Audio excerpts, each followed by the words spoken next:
Hey, I'm not saying this just because we're right here, talking and the signage and all that. This is my favorite film at TIFF this year for me. Oh, thank you. I love this movie. Wow. Hands down. I've already told the studio. I said, this is my #1 this year. I loved it. Awesome. Tell me about the day that you found out that you were cast in this role. Whoa, I didn't believe it. I did. I remember Beeban called me, Beeban Kidron, and I was just gotten back to India from the studios in London after my test, and I still hadn't had the part. It's almost to a point where you're delusional about it. You're like, no, I gotta have it. And then I'm sitting in a bar with my friends. It's my friend's birthday, and I get the call. So I had to rush to the bathroom because there's just so much noise, and I just shut it for 10 minutes. I just kept asking her to repeat the same thing. I almost thought, like, she must have thought I'm weird. But yeah, it was fun. But it was also scary because there was so much work to be done after that. I mean, I thought that'd be it, but that wasn't. So I read a story about your audition when you were, trying out and you really wanted the role. So you telling me this now, I'm like, yeah, okay, but I want to know his reaction, that day. Okay, so the very first day that you meet Dame Judi Dench, you're working with this Academy Award-winning legendary actress. Tell me what that's like. it's amazing. It was like an Indian setup, Indian parents. They set the bride and groom. It's an arranged marriage.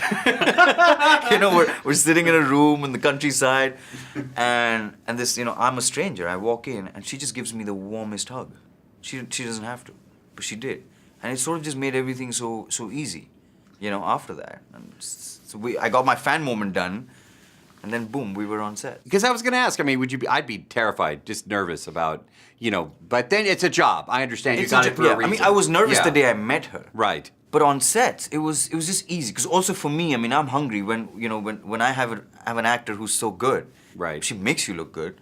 My job becomes half as easy as, yeah. Well, you did a remarkable job. No, you're amazing in this film. Tell me what it is about this story that you like so much. Well, the fact that nobody knows about it. Right. And it's the 15 years of her life, the last phase of Queen Victoria's life, all the way up to her death, and a little after that.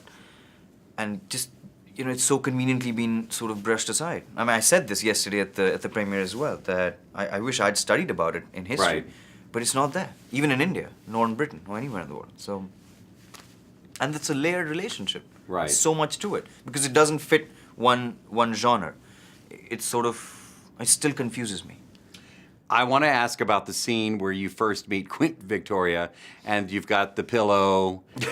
Okay, you're already laughing because honestly, that is one of my favorites. But it was funny. Tell me about that. And it was my first time in this huge, this palace thing, and we had like 200 people on set, and I just remember that moment when Judy and I finished the scene, and we looked towards Stephen, and she says, "Stephen, is that okay for you?" And Stephen walks in, he says, "Judy, just act better." So I thought that was the best way to break the ice. That was one of my first scenes with Judy, in fact. So we were in splits, and I mean, of course, they've known each other forever. And what do you tell Judi Dench, Can you do another take? Or whatever, yeah.